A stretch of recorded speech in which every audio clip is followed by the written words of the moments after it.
ধর্ম নিয়ে ব্যবসা। ভারতবর্ষে অন্য ব্যবসা ঠিকমতো চলুক আর না চলুক, ধর্ম নিয়ে ব্যবসা কিন্তু রমরমা চলে। বাজার যেখানে গরম সেখানে বিদেশিরাও বা বাদ যায় কেন? এখানে টিকটকার থেকে শুরু করে প্যান্টে হিসু করার বয়সের বাচ্চারা অব্দি বাবা হয়ে বসে আছে, মানে ধর্মীয় বাবা। কারণ এই বাচ্চারা তো এখন বাবা হতে পারবে না, আর এদের তো কোনো চান্সই নেই।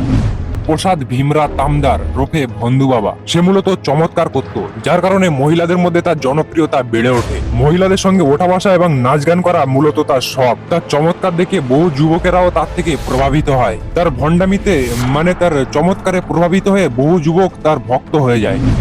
এই বন্ধু বাবা মূলত তার যে ভক্তর সঙ্গে কুকর্ম করবে তাকে আগে টার্গেট বানাতো, তাকে আগে দেড় রাত পর্যন্ত জাগিয়ে জব করাতো বা ধ্যান করাতো, তাকে গভীর রাত পর্যন্ত ঘুমোতে দেওয়া হতো না। যখন তার প্রচন্ড ঘুম পেত তখন তাকে জলের সঙ্গে নেশার দ্রব্য মিশিয়ে খাইয়ে দিত এই বন্ধু বাবা। এরপর যখন সে বেহুশ হয়ে যেত তার সঙ্গে কুকর্ম করে এবং তার ভিডিও বানাতো এই বন্ধু বাবা, এবং পরে তাকে সেই ভিডিও দেখিয়ে ব্ল্যাকমেল করত। এই ঘটনা পুলিশ জানার পর পুলিশ এ ব্যাপারে খোঁজ খবর নেয় এবং শেষ পর্যন্ত এই বন্ধু বাবাকে গ্রেফতার করে। স্বামী চৈতন্য সরস্বতী 17 জন ছাত্রী তার বিরুদ্ধে রিপোর্ট করে। সে তার নিজস্ব 3 বোনকে তার অ্যাসিস্ট্যান্ট বানিয়ে রেখেছিল এইসব খারাপ কাজকে আঞ্জাম দেওয়ার জন্য। ধর্ম নিয়ে ছলনা করে সাধারণ মানুষের টাকা লুট করে এই বাবা একটা বাংলো বানিয়ে রেখেছিল। সেখান থেকেই মূলত তার সমস্ত রকমের কাজ কারবার হতো। মূলত তার 3 বোন ছাত্রীদের এবং মহিলাদের টার্গেট বানাতো, তারপর তাদেরকে ছলে বলে বাবার আশ্রমে নিয়ে আসতো এবং এরপর তাদেরকে বাবার ভক্ত বানিয়ে তাদের সঙ্গে দুষ্কর্ম করত। এ ব্যাপারে পুলিশ জানার পর খোঁজ খবর নিয়ে স্বামী চৈতন্য সরস্বতী বাবাকে পুলিশ গ্রেফতার করে নিয়ে যায়। ভারতবর্ষে এখন মূলত 3টি ব্যবসা রমরমা চলছে, যার মধ্যে প্রথম স্থানে রয়েছে ধর্ম ব্যবসা। যার কারণে আগে টিকটকে যারা নাচানাচি করত তারাও এখন এই ধর্ম ব্যবসায় নেমে পড়েছে, আর এদের মতো টিকটক আর ছাপড়িদেরও এখন লোক পুজো করছে। আর শুধু তাই নয়, ভগবানকে কখনো চুল কাটতে নিয়ে যাচ্ছে সেলুন দোকানে, বা কখনো স্কুলে নিয়ে যাচ্ছে পড়তে, এবং স্কুলে গিয়ে ভগবান প্রত্যেক এক্সামে 100/100 पे ক্লাসে টপারও হয়ে যায়। लड्डू गोपाल जी के हिंदी में 100/100 हैं, इंग्लिश में भी 100/100, मैथमेटिक्स में भी 100/100, एसएस में 100/100, साइंस में भी 100/100। इनका रिजल्ट सर 100% है। तो ये फर्स्ट आए क्लास में? Yes. বাজার যেখানে গরম সেখানে বিদেশিরা বা বাদ যায় কেন? এখানে একজন বিদেশি বাবার আবির্ভাব হয়েছে। তারা বুঝে গিয়েছে যে ভারতবর্ষের জনগণদের মূর্খ বানিয়ে এভাবে এত সহজে যদি টাকা ইনকাম করা যায় তাহলে আমরাই বা বাদ যাই কেন? এখানে দেখুন একজন বাবা তার ভক্তকে আশীর্বাদ দিচ্ছে, তাও চাদরের ভিতরে নিয়ে। আমি আজও বুঝে উঠতে পারলাম না এদের মতো ভণ্ডদের কাছে নিজেদের মা বোনকে পাঠায় কেন। এখানে দেখুন এরা একদম আরাম করে শুয়ে শুয়ে খাচ্ছে এবং একজন বৃদ্ধকে দিয়ে তাদের পা টেপাচ্ছে। এখানে দেখুন ইনি নিজেকে সাধ্বী বলেন এবং লোককে জ্ঞান দেয় যে মাছ মাংস খাবেন না, এবং এখানে একটা ভিডিও লক্ষ্য করা যাচ্ছে সে মাংস তো খাচ্ছে তার সঙ্গে বিয়ারও খাচ্ছে। এবং শুধু ইনি বলে নন, অনেক বাবা আছে যারা লোককে জ্ঞান দিয়ে থাকেন যে মাছ মাংস খাওয়া যাবে না, এরকম ভাবে চলতে হবে, ওই রকম ভাবে চলতে হবে, পরে তারাই আবার এসব করতে ধরা পড়েছে। দেখো তুমি যা খাবে খাও, কোনো সমস্যা নেই, কিন্তু লোককে জ্ঞান দিয়ে এবং নিজে কুকর্ম করব এটা কিন্তু মোটেও মানা যায় না।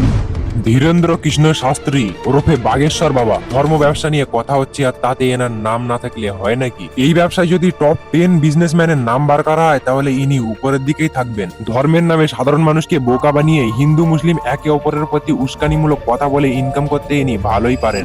ইনি বলেন যে টাকা অনেক হয়ে গেলে নাকি বালি দেখতেও লোক দুবাইতে যায়। पैसा बड़ी अजीब चीज है यारो, पैसा ज्यादा हो तो लोग रेत देखने भी दुबई जाते हैं। আবার জনগণকে বোকা বানিয়ে আয় করা টাকা দিয়ে বাবা নিজেই যায় দুবাইতে বালি দেখতে।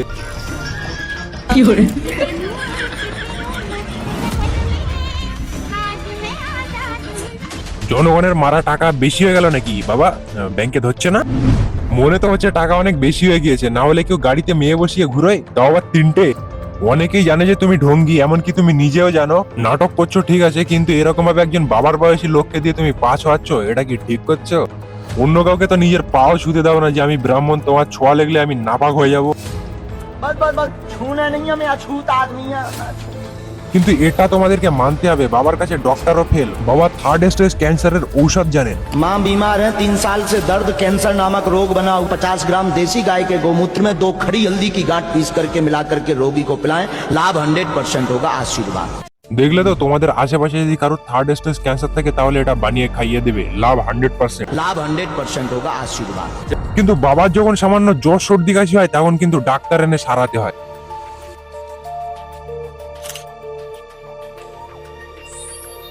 শুধু এই নয়, বাবা বলেন যে তুমি সরস্বতী হও, কালী হও, কিন্তু বোরখাওয়ালি হও না। बेटियों तू लक्ष्मी बन, तुम दुर्गा बन, तुम काली बन, पर हिंदू बेटियों कभी ना बुरके बाली बन। আবার এদিকে নিজেই নিজের বোনকে একজন মুসলমানের সঙ্গে টাকা নিয়ে বিয়ে দিয়েছে। मैंने तो ये भी सुना कि आपकी बहन की शादी एक मुसलमान से पैसे लेकर सहयोग आपने दी, करवाई हाँ। थी। आज भी हमारा मित्र अभी শুধু এই নয়, বাবার একজন সেনাপতিও আছে। কারোর যদি পেতনি বা ভূতে ধরে তাহলে বাবা সেই সেনাপতিকে দিয়ে মেরে মেরে তার সেই ভূত ছাড়ায়। তোমরা দেখতেই পাচ্ছ বাবা কিরকম সেনাপতিকে দিয়ে মেরে মেরে ভূত ছাড়াচ্ছে। বাবা এখানে একটু ভুল হয়ে গেল না, স্ক্রিপ্টটা পরের বার থেকে একটু ভালো করে তৈরি করবে। যাক, ভূতেরও মান সম্মান আছে, দেখে ভালো লাগলো। এখানেও দেখতে পাচ্ছ ভূত নিজের মান সম্মান বাঁচানোর জন্য আগে কাপড় চোপড় ঠিক করছে। তো বাবা স্ক্রিপ্টটা পরের বার থেকে আরেকটু ভালোভাবে বানাবেন এবং প্র্যাকটিস করতে বলবেন ওদেরকে ভালো করে। এইসব তো ছিল বাবার ছোটখাটো চমৎকার, চলো বড় চমৎকার দেখায়। তো এই বাবা মূলত নাবালিক মেয়েদেরকে গাড়িতে করে জোর করে তুলে তার আশ্রমে নিয়ে যেত। आप गाड़ी में क्यों बैठे थे? এ বিষয়ে পুলিশ খবর পাওয়ার পর মেয়েগুলোকে পুলিশ উদ্ধার করে এবং বাবার নামে এফআইআর করা হয়। लोगों को दिखाते थे और आपका भविष्य भी बताया करते थे। पुलिस ने कथित आश्रम पर छापा मारकर कई नाबालिग लड़कियों को बचाया है। धीरेन्द्र और उसके सहयोगियों पर एफआईआर दर्ज हो चुकी है, जांच तेज है। প্রেমানন্দ মহারাজের গুরু মোহিত মহরাল তিনি নিজে তো বিয়ে করে নিয়েছেন, কিন্তু লোককে আশীর্বাদ দেওয়ার নিয়মটা একটু আলাদা। অন্যার ভিতরে নিয়ে আশীর্বাদ দেয়, মানে এটা কিরকম আশীর্বাদ দেওয়া। আর শুধু এই নয়, তানার এক ভক্ত তানার পা ধুয়ে সেই জল খাচ্ছেন আর তিনি বসে আরামসে আইফোন চালাচ্ছেন।